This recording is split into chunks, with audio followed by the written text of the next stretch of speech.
வாழ்க வளமுடன். Welcome to Varuna's kitchen. இன்னைக்கு நம்ம வருணாஸ் கிச்சன்ல ரொம்ப சாஃப்டான ஜூஸியான பாதுஷா ஈஸியாக எப்படி செய்யறதுந்தாங்க பார்க்க போகிறோம். நார்மலாக பாதுஷா செய்யறதுக்கு யூஸ் பண்ணுற மைதா மாவு, baking powder, baking soda, vanaspati இது எதுவுமே யூஸ் பண்ணாமல் கோதுமை மாவை பயன்படுத்தி ரொம்ப சாஃப்டான பர்ஃபெக்டான பாதுஷா எப்படி செய்யறதுந்தாங்க இன்னைக்கு நம்ம பார்க்க போகிறோம். இந்த ஸ்வீட் செய்யறதுக்கு நமக்கு அதிகமாக டைம் எடுக்காதுங்க. நீங்கள் பிகினர்ஸாக இருந்தால் கூட தாராளமாக இந்த ரெசிபியை ட்ரை பண்ணலாம். ரொம்ப பர்ஃபெக்டான டேஸ்டான பாதுஷா ஈஸியாக நீங்களும் செய்திடலாங்க. வாங்க சுவையான இந்த பாதுஷா எப்படி செய்யறதுன்னு பார்க்கலாம்.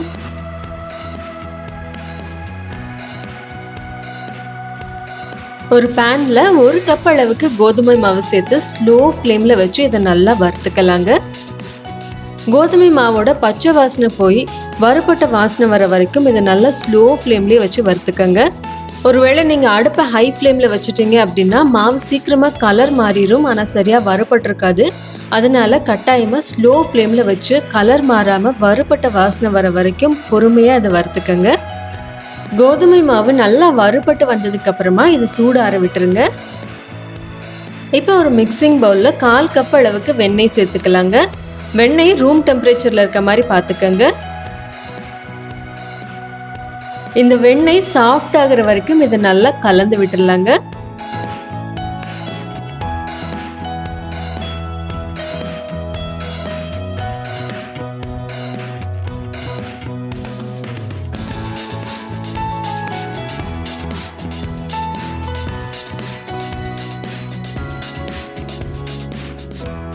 இப்போ இதில் 1/4 கப் அளவுக்கு புளிப்பில்லாத கட்டி தயிர் சேர்த்துக்கலாங்க. கூடவே 1 சிட்டிகை அளவுக்கு உப்பு சேர்த்து நல்லா கலந்து விட்டுடலாம். கொஞ்சம் கூட புளிப்பில்லாத ஃப்ரெஷ்ஷான தயிராக பார்த்து சேர்த்துக்கங்க. அப்போ தான் பாதுஷா சரியான டேஸ்ட்டில் இருக்கும். அப்படி இல்லைன்னா பாதுஷாவில் லேசாக தயிரோட புளிப்பு டேஸ்ட் வந்துடுங்க. அதனால் இந்த பாயிண்ட்டை கரெக்டாக ஞாபகம் வச்சுக்கோங்க. நம்ம சேர்த்துருக்க தயிரும் வெண்ணெயும் தான் பாதுஷாக்கு நல்ல ஒரு சாஃப்ட்னஸை கொடுக்குங்க. ஏன்னா நம்ம பேக்கிங் பவுடர், பேக்கிங் சோடா எதுவுமே பயன்படுத்தலை.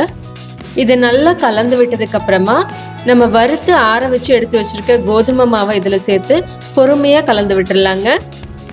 நம்ம மாவு சேர்த்து கலக்கும் போது அதிகமாக ப்ரெஷர் கொடுக்கக்கூடாதுங்க. கை விரல்களை மட்டும் பயன்படுத்தி ரொம்ப பொறுமையாக இதை பிசையணும்.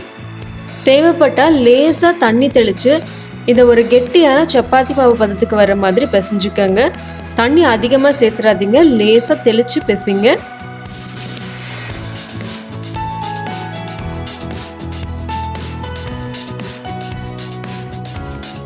நம்ம சப்பாத்தி மாவு பிசைகிற மாதிரி இந்த மாவை அழுத்தி பிசைஞ்சிடக்கூடாதுங்க. விரல்களை மட்டுமே பயன்படுத்தி ரொம்ப சாஃப்டாக இதை பிசையணும். அப்போ தான் பாதுஷா பர்ஃபெக்டாக இருக்கும். ரொம்ப அழுத்தி ஹார்டாக பிசைஞ்சிட்டிங்க அப்படின்னா பாதுஷா ஹார்டாயிடும்.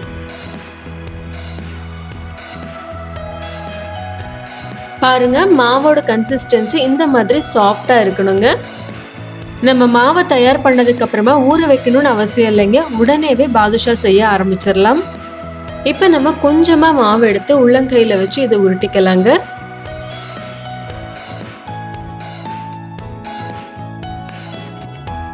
இப்போ இந்த உருண்டையை லேசாக ஃப்ளாட்டன் பண்ணிட்டு நம்ம பெருவிரலால் லேசாக இதில் அழுத்தி விட்டுடலாங்க. அப்போ தான் பாதுஷாக்கு ஒரு பர்ஃபெக்டான ஷேப் கிடைக்கும். நம்ம மாவை உருட்டும் போது ரொம்ப அழுத்தி உருட்டாமல் லேசாக உருட்டணுங்க. ஓரங்களில் லேசாக இது போல் விரிசல்கள் இருக்க மாதிரி பார்த்துக்கோங்க. இந்த விரிசல்கள் வழியாக தான் பாதுஷா சக்கரைப்பாகு உள்ளே இழுத்துக்குங்க. அதனால லேசாக விரிசல்கள் இருக்க மாதிரி உருட்டிக்கங்க. மீதி இருக்க எல்லா மாவையும் நம்ம இதே போல் உருட்டி எடுத்துக்கலாங்க. நம்ம எடுத்திருக்க 1 கப் மாவுக்கு 10 பாதுஷாக்கள் வந்திருக்குங்க. எல்லா பாதுஷாக்களையும் ஓரங்களில் லேசாக இது போல் விரிசல் இருக்க மாதிரி உருட்டி எடுத்து வச்சுக்கோங்க. இப்போ நம்ம சர்க்கரை பாகு தயார் பண்ணுறதுக்காக 1 கப் அளவுக்கு சர்க்கரை சேர்த்துக்கலாங்க. கூடவே 1/2 கப் அளவுக்கு தண்ணீர் சேர்த்து இதை கலந்து விட்டுடலாங்க.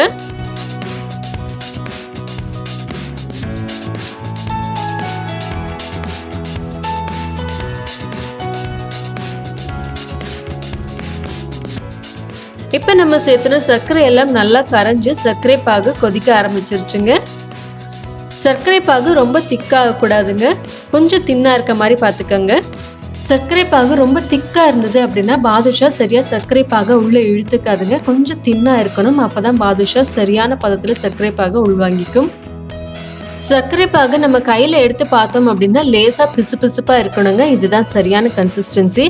இந்த ஸ்டேஜில் ஸ்டவ்வை ஆஃப் பண்ணிடுங்க. இப்போ இந்த சர்க்கரை பாகில் ஃப்ளேவருக்காக கொஞ்சமாக ரோஸ் எசன்ஸ் சேர்த்து கலந்து விட்டுடலாங்க.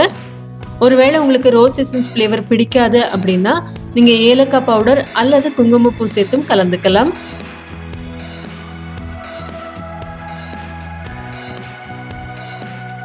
ஒரு கடாயில் கொஞ்சமாக எண்ணெய் சேர்த்து சூடு செய்துக்கலாங்க. எண்ணெய் மீடியம் ஹீட்டில் இருக்கும்போது நம்ம தயார் பண்ணி வச்சுருக்க பாதுஷா மாவை இதில் சேர்த்து ஃப்ரை பண்ணிக்கலாங்க. எண்ணெய் மீடியம் ஹீட்டில் இருக்க மாதிரி பார்த்துக்கோங்க. ஒருவேளை ரொம்ப சூடான எண்ணெயில் நம்ம பாதுஷாவை சேர்த்துட்டோம் அப்படின்னா போட்ட உடனேயே கலர் மாறிடும். ஆனால் உள்ள சரியாக வெந்திருக்காதுங்க. எண்ணெய் மீடியம் ஹீட்லேயே இருக்க மாதிரி பார்த்துக்கோங்க. அப்போ தான் பாதுஷா உள்ள வரைக்கும் சரியான பதத்தில் வெந்து வரும்.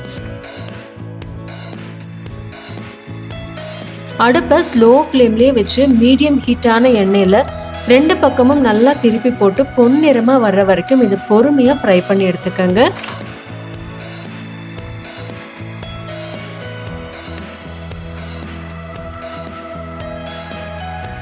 இப்போ பாருங்கள், நம்மளுடைய பாதுஷா எல்லாம் நல்ல ஒரு கோல்டன் ப்ரௌன் கலரில் பர்ஃபெக்டாக ஃப்ரை ஆயிடுச்சுங்க.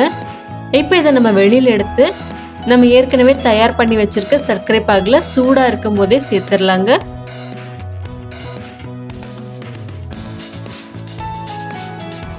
சர்க்கரை பாகு எல்லா இடத்துலையும் படுற மாதிரி பாதுஷாவை 2 பக்கமும் நல்லா திருப்பி போட்டுக்கோங்க. மீதி இருக்க பாதுஷாவையும் இதே போல ஃப்ரை பண்ணி சர்க்கரை பாகுல சேர்த்துடலாங்க.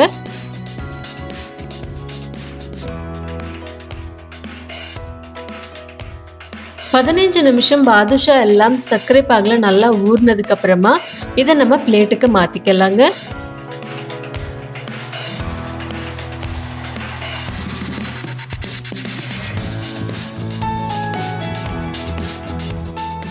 இப்போ இந்த பாதுஷா மேலே பொடியாக கட் பண்ணி எடுத்து வச்சுருக்க நட்ஸை சேர்த்துக்கிறேங்க.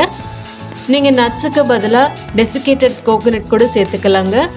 அப்படி இல்லைன்னா நீங்கள் பிளெயினாக அப்படியே கூட சர்வ் பண்ணிக்கலாம். அது உங்களுடைய சாய்ஸ். இப்போ பாருங்கள், நம்மளுடைய பாதுஷா ரொம்ப அழகாக கலர்ஃபுல்லாக தயாராகிருச்சுங்க. ரொம்ப ரொம்ப சாஃப்டாக ஜூஸியாக எவ்வளோ பர்ஃபெக்டாக நம்மளுடைய பாதுஷா வந்திருக்கு பாருங்கள். ரொம்ப ஈஸியாக செய்யக்கூடிய இந்த ஸ்வீட் ரெசிபியை நீங்களும் கண்டிப்பாக ட்ரை பண்ணி பார்த்துட்டு உங்கள் கமெண்ட்ஸை சொல்லுங்கள். இந்த வீடியோ உங்களுக்கு பிடிச்சிருந்துன்னா லைக் பண்ணி ஷேர் பண்ணுங்கள். வருணாஸ் கிச்சன் சப்ஸ்கிரைப் பண்ணி மற்ற ரெசிபி வீடியோஸையும் பாருங்கள். சுவையாக சாப்பிட்டு ஆரோக்கியமாக வாழ்வோம். நன்றி.